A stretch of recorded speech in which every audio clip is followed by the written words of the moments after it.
ಮನೆಯಲ್ಲಿ ಅಮ್ಮ ಎಲ್ಲ ಅವನಿಗೆ ಉಗುರು ಕಾಲ ಕಟ್ ಮಾಡೋಕೆ ಆಗಲಿಲ್ಲ ಅಕ್ಕ ನಾನು ಅಮ್ಮ ಕಟ್ ಮಾಡ್ತಾಯಿದ್ರು. ಆಮೇಲೆ ರಾಗಿ ಒಣ ಹಾಕಿದ್ರು, ಅದೆಲ್ಲ ಮಿಲ್ ಮಾಡಿಸ್ಬೇಕಿತ್ತು. ಎಲ್ಲ ಒಣ ಹಾಕಿ ಅದನ್ನೆಲ್ಲ ತಿಕ್ತಾಯಿದ್ವಿ. ಹಾಸಿಗೆ ಹಾಕಿದ್ವಿ ಪಾಪುದು, ಅಲ್ಲೆಲ್ಲ ಇದಾಗುತ್ತೆ ಅಂದ್ಬಿಟ್ಟು ಎಲ್ಲ ಒಣ ಹಾಕಿದ್ವಿ ಮೆತ್ತೆ ಆಗಿರುತ್ತೆ ಅಂತ. ಅಲ್ಲೆಲ್ಲ ಕೂತ್ಕೊಂಡು ಮಾತಾಡ್ತಾಯಿದ್ವಿ. ನಾಯಿ ಬೇರೆ ಹೋಗ್ತಾಯಿತ್ತು. ನೋಡಿ ಹಿಂಗೆ ನೋಡ್ತಿದ್ದಾರೆ ಅಂತ. ಎಲ್ಲ ಕುತ್ಕೊಂಡು ನಮ್ಮಮ್ಮ ಎಲ್ಲ ಹಾಕೋತಾಯಿದ್ರು. ಅವನವ್ರ ಜೊತೆ ಆಟಾಡ್ತಿದ್ದ. ಅವನು ಕೂರಿಸ್ಕೊಂಡು ಆಟಾಡ್ಕೊಂಡು ಮಾತಾಡ್ಸಿದೆ. ಕರೆದ ತಕ್ಷಣ ತಿರುಗಿ ನೋಡ್ಬಿಡ್ತಾನೆ. ದೀಕ್ಷಿ ಅನ್ನೋಂಗಿಲ್ಲ, ತಿರುಗಿ ನೋಡ್ತಾನೆ. ಆಮೇಲೆ ಇವತ್ತಿನ ಬೆಳಗ್ಗೆ ಇದು ಇನ್ನೆಲ್ಲ ಫ್ರೆಶ್ ಆಗಿ ಎಲ್ಲ ಇದು ಮಾಡಿದ್ವಿ. ಇವತ್ತಿನ ಬೆಳಗ್ಗೆನೇ ಫಸ್ಟ್ ಇವ್ರದ್ದೇ ನಾವು ಎಬ್ರಿಸೋ ಅಲಾರಾಮ್ ಇದು. ನೆಕ್ಸ್ಟ್ ನಾನು ಪಟ ರೆಡಿಯಾಗಿ ಕಾಲೇಜ್ಗೆ ಹೊರಡ್ಬೇಕಿತ್ತು. ಕಾಲೇಜಿಗೆ ಟಿಫನ್ ತೊಗೊಂಡೋಗ್ಬೇಕು ಮತ್ತು ತಿಂಡಿ ತಿನ್ನಬೇಕಿತ್ತು. ಆದರೆ ಟೈಮ್ ಆಗಿದ್ದರಿಂದ ಇನ್ನೂ ಸುಡ್ತಾ ಇದ್ದಿದ್ರು, ಅದನ್ನೇ ತಿಂದ್ಬಿಟ್ಟು ಹೋದ್ವಿ ನಾನು ನನ್ನ ತಮ್ಮ. ಇನ್ನು ನಮ್ಮ ಫ್ರೆಂಡ್ಸ್ ಕಾಲೇಜಿಂದ ಹೊರಟಿ ವಾಪಸ್ ಬರುವಾಗ ವಾಪಸ್ಸು ಬಂದ್ವಿ. ಫ್ರೆಂಡ್ಸ್ ಎಲ್ಲ ಜೊತೆಗೆ ಸೀಟ್ ಹಾಕಿದ್ವಿ. ಆಮೇಲೆ ಬಂದು ನೋಡ್ತೀನಿ, ನಾನು ಬರೋಷ್ಟೊತ್ತಿಗೆ ಮನೆಗಾಲೆ 6:45 ಆಗಿತ್ತು. ಎಲ್ಲ ಏನೇನು ಮಾಡ್ತಿದ್ದಾರೆ ಅಂತ ವೀಡಿಯೋ ಮಾಡ್ತಿದ್ದೆ. ನನ್ನ ತಮ್ಮ ಓದ್ಕೊತಾ ಇದ್ದ, ಅಮ್ಮ ಪಾಪನ್ನ ತೂಕೊತಾ ಇತ್ತು, ಮಲಗಿಸ್ತಾ ಇತ್ತು.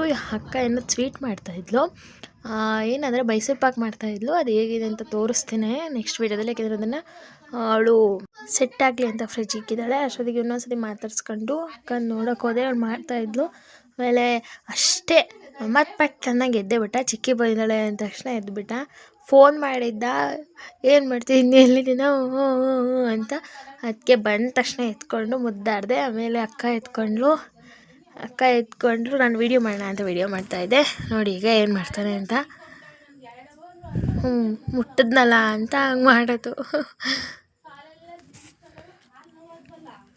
ಎಲ್ಲ ವೀಡಿಯೋ ಮಾಡ್ಕೊತಾ ಇದ್ದೀನಿ. ಸ್ವಲ್ಪ ಆದಷ್ಟು ಈಗ ಆಗುತ್ತೆ ಟೈಮಲ್ಲಿ ಮಾಡ್ಕೊತೀನಿ.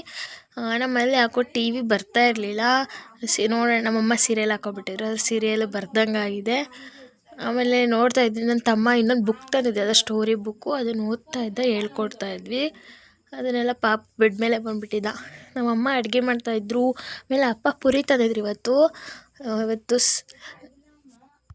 ಅಪ್ಪ ಸಿಟಿಗೆ ಬಂದಿದ್ದರು. ಅದಕ್ಕೆ ಪುರಿ ಖಾರ ತಂದಿದ್ರು, ತಿಂತಾಯಿದ್ವಿ. ಇವನಂತೂ ಬಿಡೋಕ್ಕೆ ಆಗೋಲ್ಲ. ಏಕೆಂದರೆ ಅವನು ನಾವು ತಿಂತಾಯಿದ್ರೆ ಸುಮ್ಮನೆ ಇರೋಲ್ಲ, ನನಗೂ ಬೇಕು ಅಂತ ಹೇಳ್ತಾನೆ. ಹಾಗಾಗಿ ಗಿಲ್ಕಿ ಗೊಂಬೆ ಎಲ್ಲ ಕೊಟ್ಟು ಆಟಾಡೋಕ್ಕೆ ಕೂರಿಸಿದ್ವಿ. ಆಟಾಡ್ತಿದ್ದ ಅವನ ಪಾಡಿಗೆ ಅವನು. ಎಲ್ಲ ಮಾತಾಡಿಸ್ಕೊಂಡು ನಮ್ಮಮ್ಮ ಪುರಿ ಹಿಡ್ಕೊಂಡು ಕೂತಿದ್ರು ನೋಡಿ. ನಮ್ಮಮ್ಮ ಅದನ್ನೆಲ್ಲರೂ ಕೊಟ್ಬಿಟ್ಟು ಅವ್ರ ಮಾತ್ರ ಕವರ್ ಹಿಡ್ಕೊಂಡು ತಿನ್ನಕ್ಕೆ ಕೂತ್ಕೊಂಡ್ರು. ಇಷ್ಟೇ ಬ್ಲಾಗ್. ಈ ವಿಡಿಯೋ ನೋಡೋದಕ್ಕೋಸ್ಕರ ಥ್ಯಾಂಕ್ ಯು. ಇಷ್ಟ ಆಯಿತು ಅಂತ ಅಂದ್ಕೊತೀನಿ. ಲೈಕ್, ಶೇರ್, ಕಮೆಂಟ್ ಹಾಗೂ ಸಬ್ಸ್ಕ್ರೈಬ್ ಟು ಮೈ ಚಾನಲ್ ಹಳ್ಳಿ ಹುಡುಗಿ ಲಾಂಛನ.